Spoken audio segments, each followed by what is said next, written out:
All right, welcome to video 3. Today we're going to focus on starting our meeting and presenting in Microsoft Teams.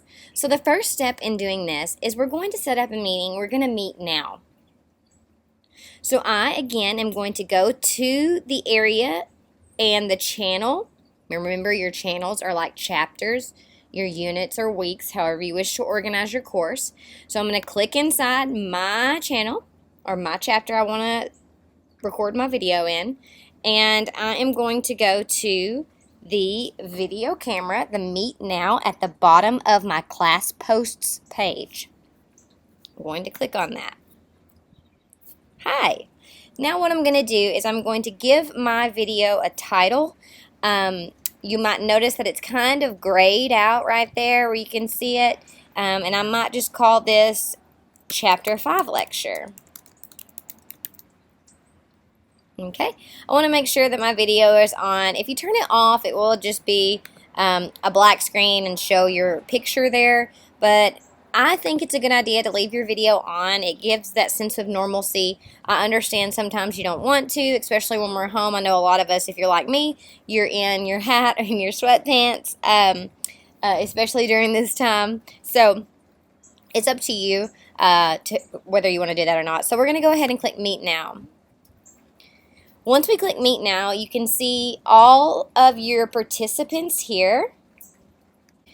I'm going to go over these buttons down at the bottom with you really quick because these are the most important things that you're going to use and that you're going to see as you go through using Microsoft Teams and setting up meetings and working with your meetings. So first, you can hide or show your participants.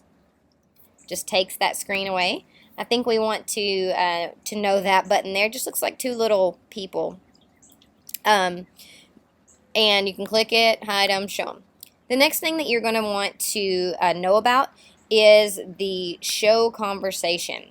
This is what I was talking about in video 2. I was talking about this in video 2, where you can ask questions or talk to people here. This is the best way to field questions from students once you turn off their ability to take over the presentation. It's a lot less chaotic when you do it this way, and if you're telling your students how to do that, it looks like a little text bubble, and you can just tell them to click on the text bubble on their screen in order to open the meeting chat. The next thing is the more actions. You can start your recording. If you want to record your session and you want it to be there later, if you want it to appear in the class posts page as a video that students can access later, I'm going to suggest that you do that. That's probably the first thing you need to do before you start your meeting. You want to make sure you get all of that there and ready for your students to go, and so everything that you say, everything that's important is said, and so you have that. So you want to start recording immediately. Okay, so next we're going to look at the share button, and that button is right here. If you click this, you can start sharing maybe a PowerPoint or something you want to share with your students that is on your OneDrive. You can click on any of these PowerPoints, and once I do that, it's going to open in the meeting. So your picture will go down in the corner, and then you'll see this bar here. This is your presentation bar. You can navigate through the slides here. This button turns off the ability for the students to skip through the slides. If you want them to be able to do that, they can. If you don't want them to be able to do that, you'll turn that off, and the students won't be able to move through unless you move through. So they'll only be able to move through at your pace.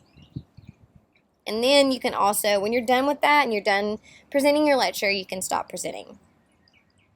If you ever want to turn the camera off, you can do that too. A couple more things I want to show you in the share button. If you want to show your students a website, or if you want to show your students something on your desktop, perhaps a PowerPoint from your desktop, or a PDF that you have saved on your desktop that's not in OneDrive, or a website, like I said, that has a good article on it, you can choose to share your desktop. So if you do that, when you click that, you're going to notice that it asks you what you want to share. So I can just go ahead and say I'm going to share my entire screen and click Share.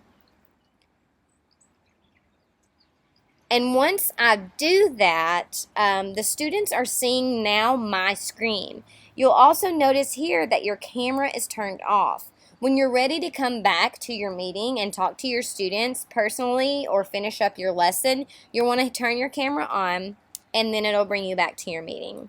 So the last thing is this hang up button. Whenever you're done with your meeting and you're ready to quit, you'll hit that button there and hang up for your students. Now, one thing to note is that when you hang up, you're leaving the meeting, and that may not mean that all of your students are. So just be aware of that. Once you hang up, your recording will also stop, and your video will appear in your posts page in the stream of your class. It will take a little while for it to process. I think I noticed last time that it took about 45 minutes to an hour for it to process. So if students are accessing that later, you may want to let them know that if you aren't able to meet in the chat time or meet in the video time, that it will take about an hour for it to upload later. So that's about it. Those are the most important parts of your meeting and working with your students there. And I'll see you next time in the next video. Bye.